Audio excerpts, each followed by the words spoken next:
صلی علی محمد.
صلی علی محمد.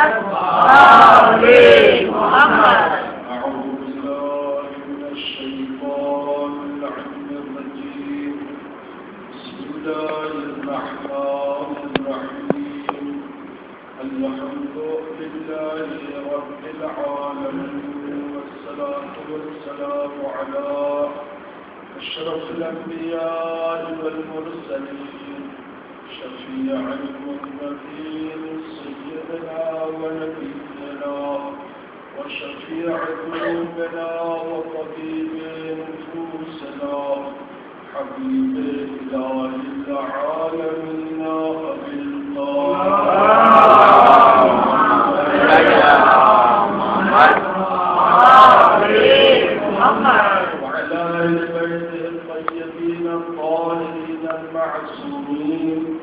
المظلومين المحرومين عن حقهم الذين أذهب الله عنهم الرجس وطهرهم تطهيرا.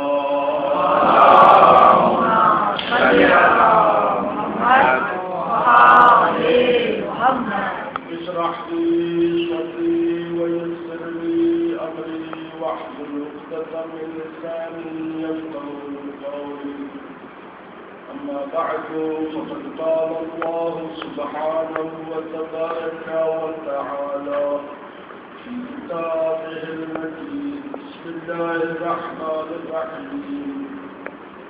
يا أيها الذين آمنوا اتقوا الله وابتغوا إليه الوسيلة وجاهدوا في سبيله لعلكم تفلحون. اللهم صل على محمد وآل محمد.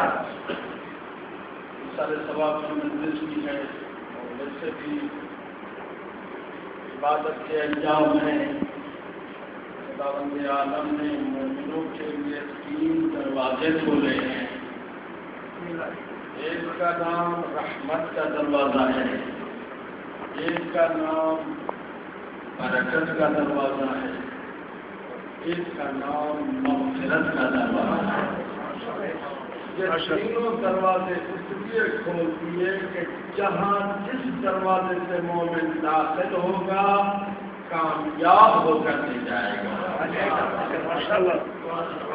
یا رحمت لے کر کے جائے گا، یا مغفرت لے کر کے جائے گا، یا برکت لے کر کے جائے گا.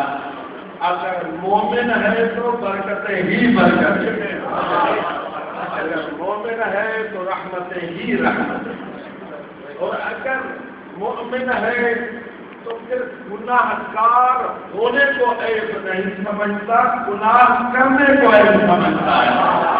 صلی اللہ علیہ محمد اللہم صلی علی محمد وآل محمد. معروف آیے کریمہ جو ہمارے بچوں کو یاد ہے، بچے بچے کو یاد ہے، اسے آیے وسیلہ کہا جاتا ہے۔ بہت ہی تھوڑے وقت میں کوشش کروں گا کہ آپ لوگ تعریف کر دوں۔ ارشاد رب العزت ہوتا ہے سورہ مائدہ میں، یا ایھا الذین آمنوا اتقوا اللہ، اے ایمان والو متقی بن جاؤ، خدا کی بارگاہ میں پرہیزگار بن جاؤ،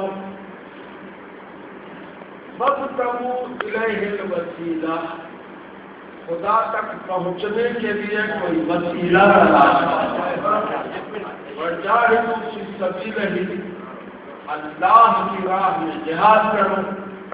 اب جب مومنوں کے پاس یہ چار دولتیں آ گئی، ایمان کی دولت، تقویٰ کی دولت، وسیلے کی دولت اور جہاد کی دولت، تو پھر یہ شک کیوں کرتا ہے کہ نجات ہے یا نہیں ہے؟ اسے یقین ہے لعلکم تفلحون۔ اب شک کرنے کی ضرورت ہی نہیں ہے، اس نجات کا ذمہ دار وسیلہ ہے۔ وسیلے کی بات کر رہی ہے، اور کتنے خوش نصیب ہیں وہ لوگ کہ جن کے پاس وسیلہ موجود ہے۔ ماشاءاللہ، جو وسیلے سے محروم وہ آخرت سے محروم، اور جو وسیلے سے محروم نہیں ہے بلکہ وسیلہ ہاتھ میں ہے، پھر اس کی نماز جیسی ہے ویسی قبول ہے، روزہ جیسا ہے ویسا قبول ہے، حج و زکات جیسا ہے ویسا قبول ہے۔ جیسا ویسا کیا ہے؟ ہم ہیں گناہگار تو ہماری نماز بھی ایسی ہوگی، ہمارا روزہ ہی ایسا ہوگا، ہماری نمازیں، ہمارا روزہ، یہ ساری چیزیں جتنی بھی ہیں ہم ہمیشہ خدا کو سامنے رکھ کر کے سجدہ کریں، نماز پڑھیں، روزہ رکھیں، یہ ہم سے پہنچے گا۔ ایک پورا 100% روپے کا روپیہ عبادت کرنا ہم گناہگاروں کے لیے بہت مشکل ہے۔ معاف کیجیے گا، یہ آپ حضرات کوئی انجینئر بیٹھا ہوا ہے، کوئی بڑا افسر بیٹھا ہوا ہے، کوئی بڑا پتہ نہیں کون بیٹھا ہوا ہے، ابھی تو بیٹھے ہوئے ہیں ادھر، ہو سکتا ہے کہ اپنے فیکٹری کی بات کر رہے ہو، فیکٹری کی بات کر رہے ہو، لیکن جب ان سے پوچھا جائے بیٹھے کہاں ہو،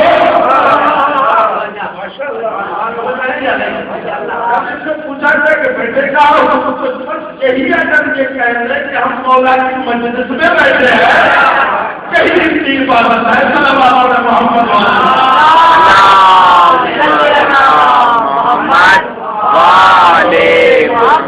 بات سمجھ رہی ہے نہیں؟ کسی کا نام وسیلہ اور گھر کوئی نہیں، جیسی نماز پڑھ رہے ہیں قبول، کوئی 100% نماز نہیں پڑھ سکتا تو چلو 50% پڑھے، 20% پڑھے، 10% پڑھے، اللہ اکبر کہنا تمہارا کام ہے، اس نماز کو قبول کرنا ہے۔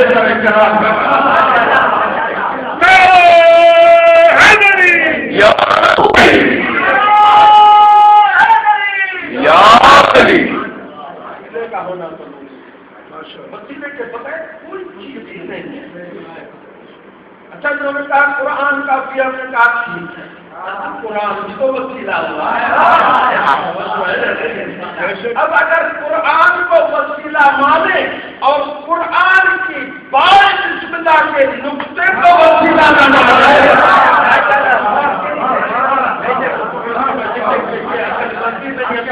قرآن ہی کو کیا کرنا ہے؟ صلوات پڑھے محمد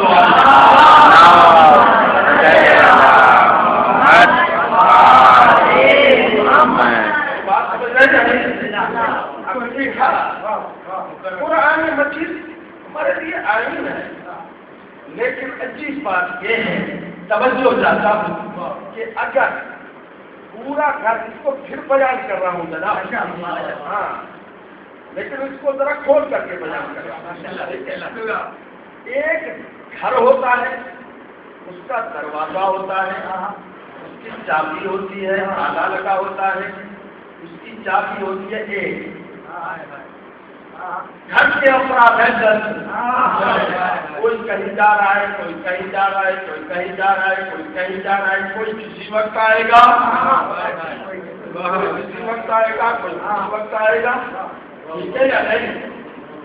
اگر کوئی پہلے آ جائے اور جس کے پاس چابی ہے وہ بعد میں آئے، اس طرح باہر کھڑا رہے گا. ایسا تو نہیں ہے نا. بھائی کیا کرے گا یہ؟ باہر کھڑا رہے گا، چلان کر کے نہیں آئے گا، ورنہ لوگ چور کہتے ہیں.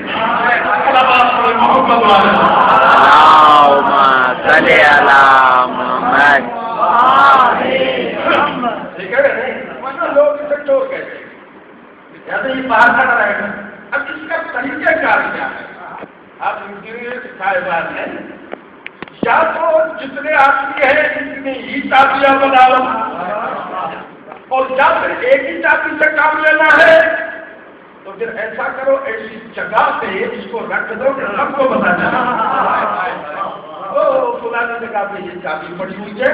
لیکن اچھی بات ہے کہ کیا یہ جو چابی جس جگہ پہ رکھ رہا ہے اس کا اعلان کوئی اخبار میں دے گا کیا؟ آپ میرے ساتھ ہیں یا نہیں؟ یہ چابی جو میں نے اس جگہ پہ رکھ رہا ہوں اس کا ایک فوٹو نکالوں، اس کو پھر میڈیا میں دے دوں. آپ بات سمجھ رہے ہیں نا؟ اس کو میڈیا میں دے دوں.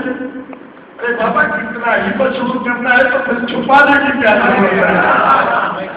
بات سمجھ رہے ہیں نہیں؟ تو پھر چھپانے کی کیا ضرورت ہے؟ اس کا مطلب یہ ہے کہ جو یہ آپ ادھر رکھ رہے ہیں یعنی آپ اس کا دائرہ محدود کر رہے ہیں. سب کو پتا نہ چلے، اس کو پتا چلے جو گھر کے مالک ہیں. جو ہے اس کو پتا چلے کہ جو گھر کے مالک ہیں، اور جن کے جو گھر کے مالک نہیں ہوں گے اگر ان کو پتا چل گیا توجہ ہے یا نہیں؟ اچھا یہی وجہ ہے کہ قرآن مجید تو اللہ کا کلام توجہ ہے یا نہیں؟ پڑھنے کے لیے سب کو کہہ دیا کہ پڑھو اس کو، لیکن سمجھے گا وہ جس کے پاس چابی ہوتی ہے. وہ چابی ہے گا. بھائی مثال کے طور پر فرض کیجیے میں آپ کے پاس آیا، یہاں یہ دروازہ بند تھا. اب میں کیا کروں گا بھائی؟ میں باہر سے گھوم کر کے چلا جاؤں گا. آپ میرے ساتھ ہیں گھوم کر کے چلا جاؤں گا. اس لیے کہ اندر جانا تو میرے لیے مشکل ہے، چابی ہے نہیں تو جاؤں گا کیسے؟ لیکن اگر چابی موجود ہو تو اس کا فائدہ یہ ہے کہ میں اندر کے کمرے بھی دیکھ سکتا ہوں. ٹھیک ہے یا نہیں؟ اندر کی مسجد کو بھی دیکھ سکتا ہوں، امام باڑے کو بھی دیکھ سکتا ہوں، باہر کے ساتھ کو بھی دیکھ سکتا ہوں، الگ کی زیارت بھی کر سکتا ہوں. جو ہے یا نہیں؟ تو اب اگر چابی ہے تو سب اندر کی زیارت ہوگی، مطلب باہر سے چکر لگا کر کے چلا جاؤں گا.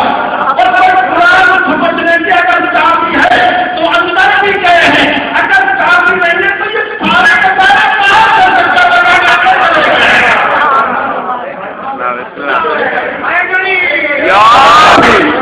سارے باہر سے چکر لگا کر کے چلے گئے اور ان کو کیا پتا کہ اندر کیا ہے، اندر کون پھرا.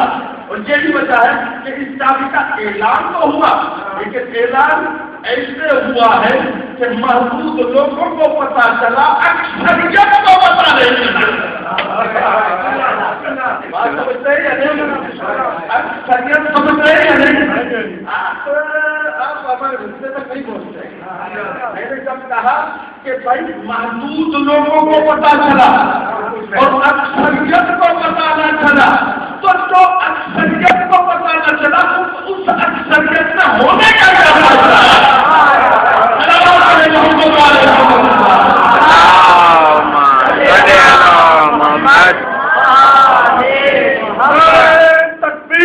اللہ اکبر.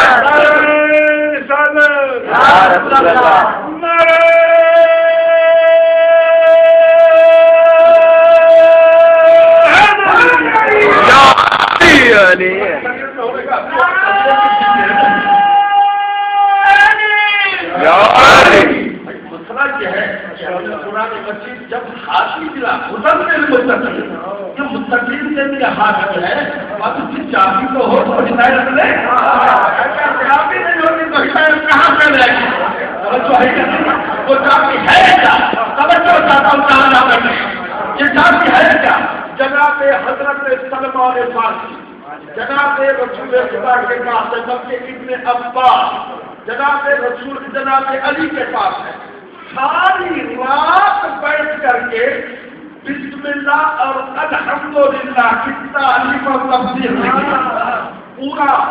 پوری رات گزر گئی سورہ الحمد کی تفسیر ختم نہیں ہوئی سورہ الحمد کی تفسیر جو ہے وہ ختم نہیں ہوئی جس کا نتیجہ یہ ہوا کہ یعنی ابھی تک وہ سورہ الحمد کی تفسیر ختم نہیں ہوئی نہ جانے یہ قرآن کی تفسیر کب ختم ہوگی حضرت علیہ السلام فرماتے ہیں میں بات اگر چاہوں تو قیامت تک سورہ الحمد کی تفسیر کرتا رہا پھر جناب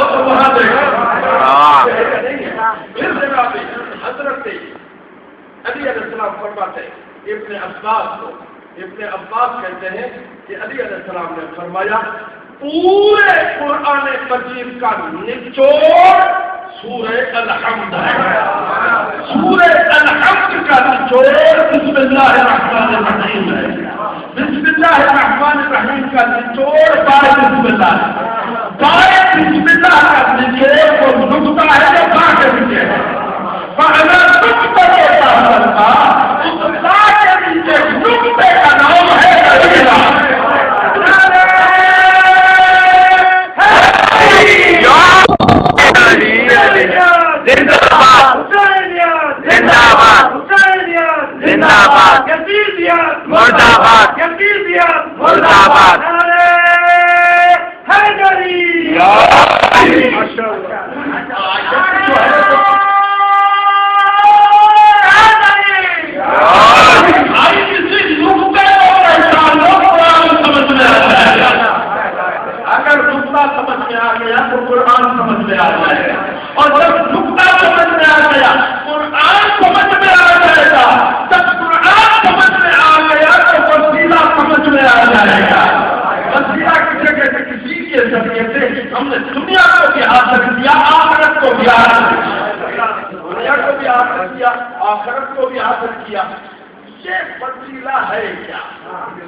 تھوڑا سو نہیں جائیے گا تھوڑا سا مشکل ہے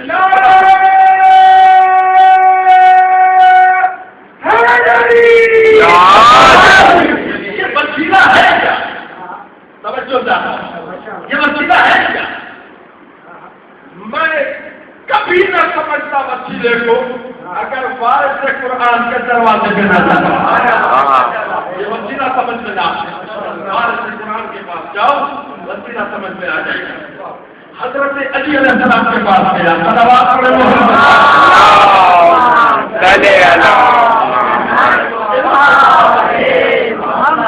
دروازہ کھٹکھٹایا بولا وسیلہ کیا ہے امام علیہ السلام نے ایک جملہ اگر کچھ پڑھے لکھے لوگ بیٹھے ہیں چاہیں تو اس جملے کو سونے کے پانی سے لکھ سکتے ہیں اور اپنے گھر میں برکت کے لیے رکھ دیں حضرت علی علیہ السلام نے اچھی جملہ ارشاد فرمایا امام علیہ السلام نے فرمایا من علم شرف معناہ سانہ عن قناعت شہوتہ وثورا گناہ یہ جملہ ہے دیکھیں انسان دنیا میں جو رہ رہا ہے دنیا میں اتنا غلطان ہے دنیا کی میں لگا ہوا ہے دنیا کے ساتھ چمٹا ہوا ہے ٹھیک ہے ہم نے دیکھا تھا کہ آپ کو کچھ تھوڑا سا دماغ سے زور دینا پڑے گا کہ میں کیا کر رہا ہوں ٹھیک ہے نا یہ دنیا ہے تو انسان خدا کا کم ہے دنیا کا زیادہ ہے بات دنیا کا زیادہ ہے دنیا میں زیادہ